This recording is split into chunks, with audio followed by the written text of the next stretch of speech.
In this video, I shared both the cutting and the sewing aspect of this dress. Today's video, I'm going to be teaching you how you can make a transparent Victorian corset. I'll be explaining how you can insert your cup. I'll also be explaining how you can get a perfect fit and a neat seam finishing, and how you can handle your skin net to achieve a very beautiful transparent corset. If this is something you're interested in learning, kindly continue watching this video.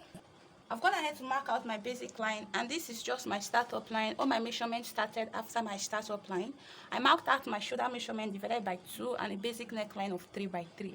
I marked out the bust point, under bust, half length and the full length, and I went ahead to mark out my armhole measurement. I marked out my bust span measurement divided by 2 on just my bust point and my under bust.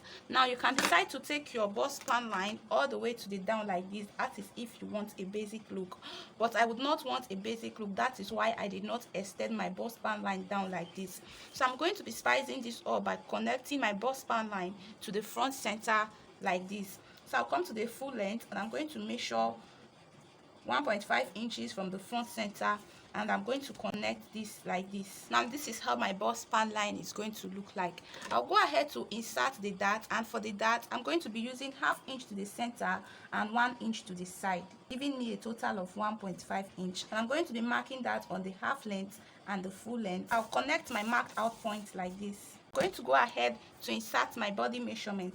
On the full length, I'll mark out my hip measurement divided by 4, and I'll add back my dart intake. On the half length, I'll mark out my waist measurement divided by 4, and I would also add back my dart intake, which is a total of 1.5 inches. On the under bust, I'll mark my under bust measurement divided by 4, and I'll add back my dart intake. This is my dart intake.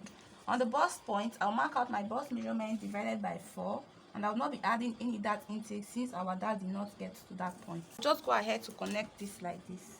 And I'll measure from the top part. I'll measure my desired neck depth, and that is 6 inches.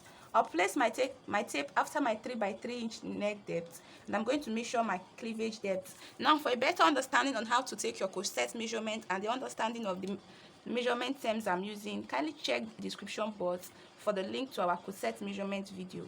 So I'll just connect this like this. Now, to connect our bust span line easily, you are going to go to the shoulder. You are going to get the midpoint of your shoulder.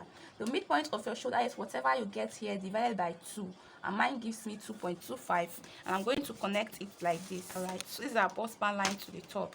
So I'm going to be tightening the top part using the same 1.5 inches I used at the down, which I'll be marking 0.5 inch to the center and 1 inch to the side, and I'm going to connect it to the bust point like this.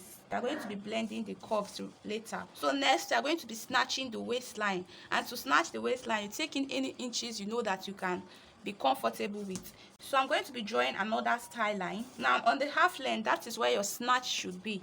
So I'm going to take 0.25 inches on both sides of this point. Now 0.25 inches on both sides is a total of ½ inch, which is actually 1 inch because my pattern is on fold. So I'll go ahead to connect this and ensure that your connecting should stop before your bust point. Try to connect it to the down like this so that you can snatch your lower abdomen a little bit. So we have just snatched the waist. Now this is all you need to draft a Victorian corset. So I'll go ahead to number this. So just number it 1, 2, and 3. Now you're just going to extend this point like this. Just extend it like this to wherever your bust measurement is. Just go ahead to cut this out. I'm going to take out the full length line. So I'll go ahead to take out my border line on the up part and on the down part. I have taken out my border line. I'm just going to take out this basic neckline. Just cut out the yoke like this. I'm going to be showing you how you can alter it into the Queen Anne neckline later on in the video. I'll go ahead to blend this curve, and just in case you do not have a French curve, you can use your free hand to make your curve part at this point. Just come out like you see me do like this, but first you are going to use a dotted line so you can make any adjustments before you make it bold. Okay, so you can just use your free hand to make a curve just in case you do not have a rule that can help. So I'll go ahead to cut this out.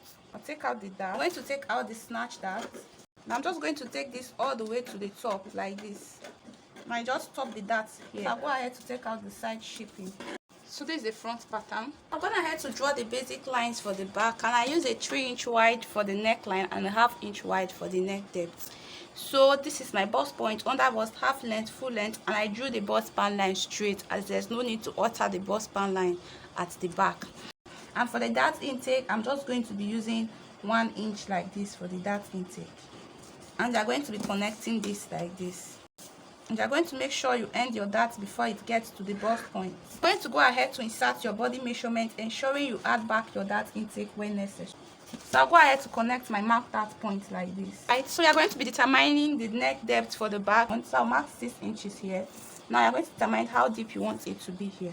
So I'll be using 8 inches on the center. I'm going to connect this with a V like this. You extend your bust span line up like this. You extend this also to the armhole. So you're going to be snatching the back waist as well. So from this point, you just go ahead to draw your style line, or you can just ignore the style line and you snatch it from the side. So I'm just going to come in at this point by 0.25, and I'll just reconnect my under bust to this point like this. So I will not want to have many lines here. So this is my snatch effect. This one is gone. So the next thing is to insert your lacing bar and determine how wide you want it to be, the shape you'd also want it to be. So I'll be marking 2 inches on the top, and I'll be marking 1 inch at the down. I'm going to be connecting this shape together like this. Just ignore the top yoke, we'll be styling it later on in the video. Make sure you write where the up is and where the down is. D with the signified down. This is the back center. This is 1 and 2. So I'll just go ahead to cut this out. I'll be following the snatch line. Take it up like this. Take out the lacing bar, and I'll take out the yoke. Go ahead to take out the back dart. So now, just in case you intend to add a yoke, I'm going ahead to transfer my pattern paper to my skin tune net, and we are going to be dealing with the front part first. So I went ahead to add my sewing allowance of 0.5 inches all around, and I have 4 pieces of this. That is 2 for the right and 2 for the left. I will unpin my pattern. I'm going to be joining this like this, like this, and like this, taking in my sewing allowance, and I'm going to be joining 2 by 2, okay? So here I have gone ahead to join the front pieces together, and I took in my sewing allowance of 1/2 inch. This is the back part. I'm going to take 2 pieces from the back side, and for the back center I cut it on my plain material, and I take 2 pieces from the skin net, and I would also be taking 2 pieces from the back center. Next thing I'm going to do, this is the back center, so I'm going to sew this part off. So I am done sewing it. I'm just going to flip it to the right side and I'll iron it down. Then you go ahead to join the back center with the net part. Okay, we are done joining the back pieces together, and this is for our lacing back. So we are going to go back to the front. The next thing I'm going to do, I'm going to go ahead to trim out this seam allowance. So just trim it to be left with something small like this. Let's use my bias tape, and I'm going to be stitching on it like this to cover each of this line. So here I have gone ahead to sew my bias to use it and cover the same line, as you can see. So the back part is neatly finished like this. Now I also did the same thing for the back piece, as you can see, and I went ahead to just add another line on the side here just for styling sake. So we are going to be adding a yoke to this. I'll take the front yoke from my neck width there. I'm going to mark 2.5 inches on the down part, and I'm going to connect the 2 points like this for the Queen Anne neckline. So I'll just go ahead to cut this out. Okay, this is for the front yoke, this is the up, this is the down, and this is the armhole. So I'll take the back yoke and I'm going to be styling it like this. Just make sure it starts from the neck width and you connect it like this. So I'll cut this out. So I'll indicate here as the up, the down, the armhole, the neckline, so that I will not mistake it for another. So I'm going to place this on my fabric and I'm going to cut this out. So this is it. I've cut it on my fabric and I have 4 pieces of this, 2 for the right and 2 for the left. And I added my sewing allowance all around. Now I'll just go ahead to turn the neckline. Yeah, I've gone ahead to sew it all around. So I'm going to keep the front part aside and we'll be working with the back. So this is the up part of the back and this is the down. I'll take the back yoke and I'll join it to the back. When you join the yoke, you're going to leave 1.5 inches away from the side to complete the armhole, and you are going to go ahead to trim out the excess on the top. And I'll place this down like this, and following this point I'll just like add up the armhole like this.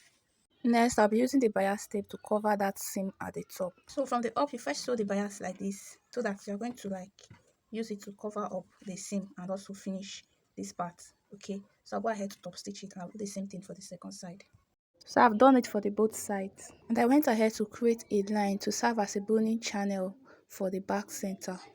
Next, I'll take the front part and I'm going to take the yoke and I'm going to place it 2 inches away from the edge of the front part. And I'm going to flip it over like this. I'm going to sew it in, taking my sewing allowance. I'll be doing that for the both side. When I'm done, I'm going to place it on fold and I'm going to cut out the armhole.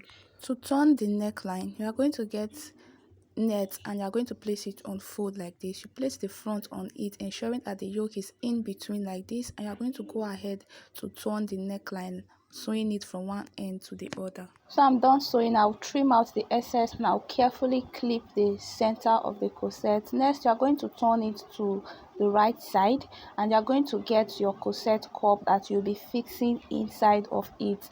Now your corset cup is expected to sit just on your underbust point. If you do not know your underbust, do well to measure it and ensure that your corset cup is seated directly on your underbust point. Now you're not expected to put your corset cup empty like that, so you are going to be covering the corset cup with the material that I'm using for this dress. So I went ahead to measure the width and the breadth of the corset cup and I'm going to measure it on my fabric, and I'm going to be cutting 4 pieces of it, 2 for the front and the other 2 for the back. I'm going to cut out a breast shape, something like this.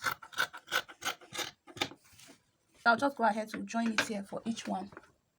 So I went ahead to join it and I fixed my cup in, and the inner part is where I close the part where I passed the cup through, and I did it for the both of them. Next, you are going to get the corset and you are going to place it on the cup like this, ensuring that the lining that you use in turning the neck of the corset is sitting behind the cup.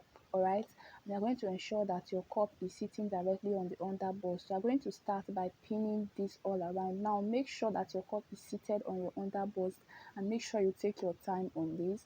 So I'm going to use my pin and I'm going to be arranging this into the cup area, and that is where it should be. Make sure you arrange it like you see me do. You can see that I'm taking my time on this, and make sure that it is sitting on the underbust so that you will not have any issue of the corset not fitting. And make sure you get your exact cup size. Do not reduce the cup size.